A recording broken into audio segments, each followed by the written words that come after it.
கடந்த சில நாட்களாக பெய்த கனமழையின் காரணமாக தமிழகத்தின் தென் மாவட்டங்களான தூத்துக்குடி, திருநெல்வேலி உள்ளிட்ட மாவட்டங்கள் கடும் பாதிப்பை சந்திச்சிருக்கு.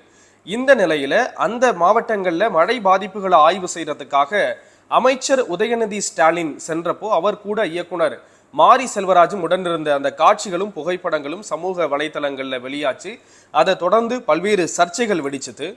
இந்த நிலையில அதற்கு பதில் சொல்ற விதமா ஒரு பதிவை இயக்குனர் மாரி செல்வராஜ் சமூக வலைதள பக்கங்கள்ல வெளியிட்டிருக்கார்.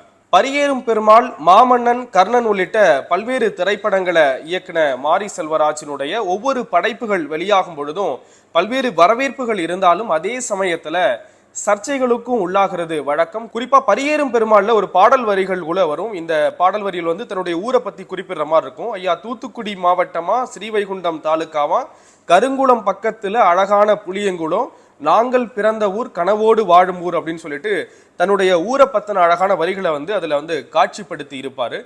இந்த நிலையில அந்த பகுதியில் இருக்கக்கூடிய தூத்துக்குடி, திருநெல்வேலி சுற்று வட்டாரத்தில் இருக்கக்கூடிய மக்கள் இந்த மழை வெள்ளத்தினால கடுமையாக பாதிக்கப்பட்டிருக்காங்க அப்படிங்கிறதுனால அவங்களுக்கு உதவி செய்யக்கூடிய நோக்கத்துல அந்த பகுதிக்கு சென்று அமைச்சர் ஆய்வு செய்யும் போது அவர் உடனிருந்த அந்த காட்சிகள் இணையதளங்கள்ல வைரலானதை நம்ம பார்த்திருப்போம். அதுக்கு தான் பல்வேறு கருத்துக்கள், ஆதரவான கருத்துக்களும், அவருடைய ஊருக்கு அவராவது வந்தாரே, திரைத்துறையை சேர்ந்த அந்த ஒரு நபராவது வந்தாரே அப்படிங்கிற மாதிரி ஆதரவான கருத்துக்கள் ஒருபுறம் இருந்தாலும் அவர் யார் அதிகாரியா அமைச்சர் கூட போறதுக்கு அப்படிங்கிற எதிர்ப்பு கருத்துக்களும் சர்ச்சை கருத்துக்களும் வெளிவந்துட்டு இருந்ததை பார்க்க முடிஞ்சது. இந்த நிலையில அதற்கு பதிலளிக்கக்கூடிய வகையில ஒரு பதிவை சமூக வலைத்தளங்கள்ல ஒரு பதிவிட்டிருக்காரு. அதாவது, என்னுடைய கலையும் என்னுடைய கடமையும் நான் யாரு அப்படிங்கிறத நிரூபிக்கிறதுக்காக அல்ல, நீங்க யாரு அப்படிங்கிறத உங்களுக்கு நிரூபிக்கிறதுக்காகத்தான் அப்படிங்கிற மாதிரி அவர் ஒரு பதிவை வெளியிட்டிருக்காரு. அந்த பதிவுகள் இப்போ பலரால பகிரப்பட்டு வருது. அதுல அவருக்கு ஆதரவான கருத்துக்களும் ஒரு சிலர் எதிரான கருத்துக்களையும் தெரிவிச்சுட்டு வரதை பார்க்க முடியுது.